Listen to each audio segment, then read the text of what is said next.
નમસ્કાર મિત્રો, સ્વાગત છે તમારું આપણી આ યુટ્યુબ ચેનલમાં જેનું નામ છે ગુજરાતી જીકેની જમાવટ.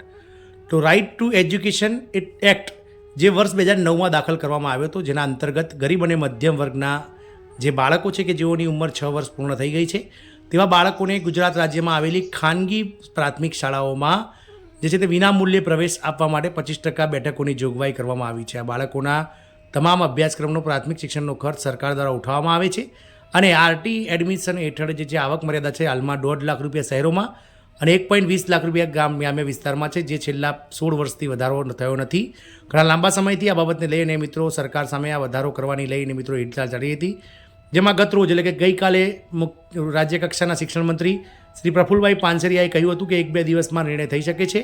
આરટી એડમિશનની આવક મર્યાદા જે હાલમાં 1.5 લાખ રૂપિયા શહેરી વિસ્તારમાં છે તે વધીને 6 લાખ રૂપિયા થઈ શકે છે. આથી મિત્રો મધ્યમ વર્ગ પરિવારો આનંદો, કારણ કે અત્યારે હાલ જે આરટીના ફોર્મ ભરવાનું ચાલુ છે તેમાં જ સરકાર મિત્રો મુદતમાં વધારો કરી અને 6 લાખ રૂપિયાની આવક મર્યાદા 1-2 દિવસમાં સરકાર જે છે તે આના વિશે નિર્ણય લઈ શકે છે. જાણી વિડીયોમાં વિગતવાર કે શિક્ષણ રાજ્યમંત્રી પ્રફુલ પાનસરિયાએ આ બાબતને લઈને શું કહ્યું હતું તેના વિશે વિડીયોમાં વિગતવાર ચર્ચા કરીએ. તો વિડીયોના અંત સુધી આપ બન્યા રહો. જો ચેનલમાં આપ નવા હો તો અમારી ચેનલને તમે લાઇક, શેર અને સબસ્ક્રાઇબ કરી બાજુમાં રહેલું બેલ આઇકોન દબાવવાનું ભૂલશો નહીં, જેથી કરીને ચેનલ પર મૂકવામાં આવતા ભરતીઓના નોટિફિકેશન, ભરતીઓના પરિણામ, જીકેના વિડીયોઝ તેમજ સરકારી કર્મચારી પેન્શનના યોજનાઓને લગતા પરિપત્રો તમને અમારા ચેનલના માધ્યમથી સરળતાથી ઉપલબ્ધ થઈ જાય.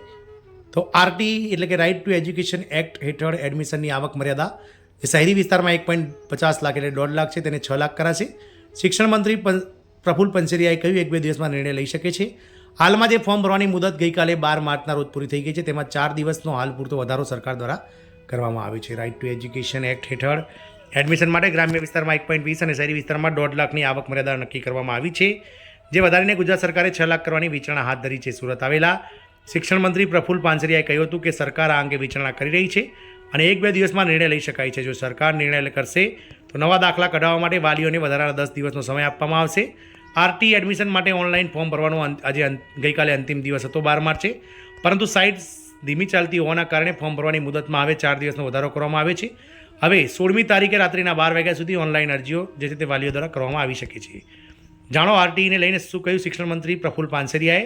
તો આરટીમાં આવકની વિસંગતતા હતી, અન્ય બધી બાબતમાં 6 લાખની આવક મર્યાદા આપી રહ્યા છીએ. આવકના સુધારા માટે થોડો સમય આપીએ છીએ, જેથી આવકની વધારાની આવકવાળા પણ તેનો લાભ લઈ શકે. અંદાજે 10 દિવસનો વધારાનો સમય આપવાની વિચારણા છે. ઘણા લોકોએ આવકના દાખલા કઢાવી લીધા છે. જે લોકોની વધુ આવક છે તેઓ પણ ફોર્મ ભરવાનો ચાન્સ મળે તે માટે સમય વધારાની વિચારણા છે. 6 લાખની આવક કરવાની વિચારણા છે.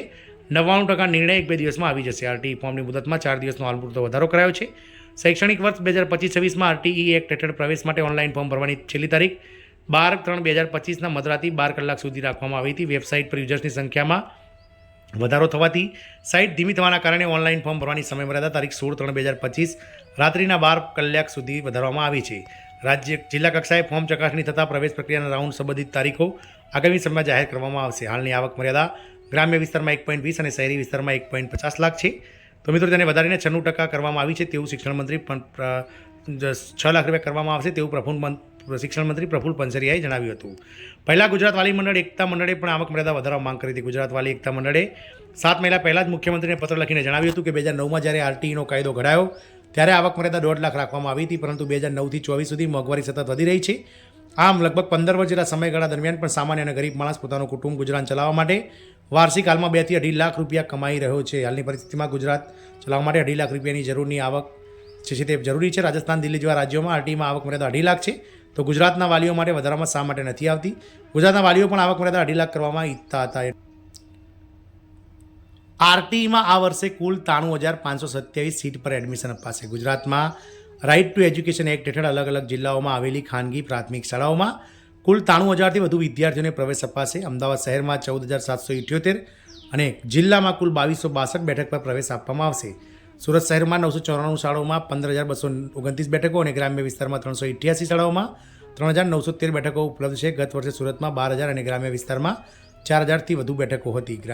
વડોદરામાં આરટીઈ હેઠળ કુલ 333 શાળાઓમાં 4800 બેઠકો પર પ્રવેશ આપવામાં આવશે. ગત વર્ષ કરતાં 1500 બેઠકોનો વધારો થયો છે. રાજકોટ શહેર અને જિલ્લામાં વર્ષ 2025માં 921 ખાનગી શાળાઓમાં 6,640 વિદ્યાર્થીઓને ખાનગી શાળામાં એડમિશન મેળવી શકશે.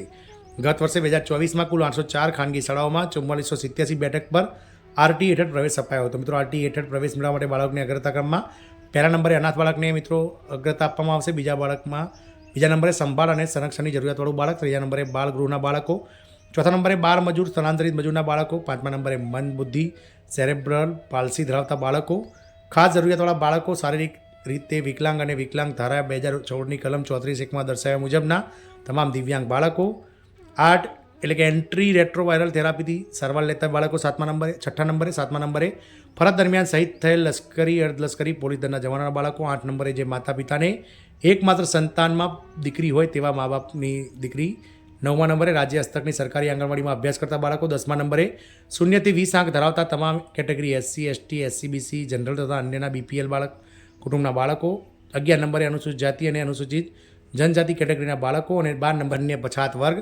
વિચરતી અને વિમુક્ત જાતિના બાળકો અને 13મા નંબરે જનરલ કેટેગરી બિનામત વર્ગના બાળકોનો સમાવેશ થાય છે. તો આમ મિત્રો ગુજરાત રાજ્યમાં રાઇટ ટુ એજ્યુકેશન એક્ટ હેઠળ હાલમાં જે ધોરણ 1માં જે બાળકોના 6 વર્ષ તારીખ 31/5/2025 સુધીમાં પૂર્ણ થઈ ગયા છે તેવા બાળકો માટે આ એડમિશન પ્રક્રિયા ચાલી રહી છે, જેમાં ગુજરાત રાજ્યમાં આવેલી તમામ ખાનગી શાળાઓમાં જે છે તે 25% બેઠકો RTE હેઠળ મિત્રો ગરીબ અને મધ્યમ વર્ગના બાળકોને પ્રવેશ આપવામાં આવે છે. આ બાળકોને ધોરણ 1 થી 8 પ્રાથમિક શિક્ષણનું જે તમામ ખર્ચો છે સરકાર દ્વારા ઉઠાવવામાં આવે છે અને વાલીઓએ કોઈપણ જાતની ફીસ નથી ભરવાની. તો RTE એડમિશનની જે આવક મર્યાદા વર્ષ 2009માં 1.5 લાખ રૂપિયા શહેરી વિસ્તાર અને ગ્રામ્ય વિસ્તારમાં 1.20 લાખ રૂપિયા નક્કી કરવામાં આવી હતી. તેને મિત્રો વધારવાને લઈને ઘણા લાંબા સમયથી મિત્રો માંગ વધી રહી હતી, જેના દબાણમાં આવીને સરકાર મિત્રો જે છે તે 1-2 દિવસમાં આનો નિર્ણય લેશે અને શહેરી વિસ્તારમાં જે આવક મર્યાદા છે તે 6 લાખ રૂપિયા અને ગ્રામ્ય વિસ્તારમાં 4.5 લાખ રૂપિયા આવક મર્યાદા કરવાનો જે છે તે મિત્રો સરકાર દ્વારા પ્લાન ઘડાઈ ગયો હોય તેવું જાણવા મળ્યું છે. જય હિન્દ, અસ્તુ.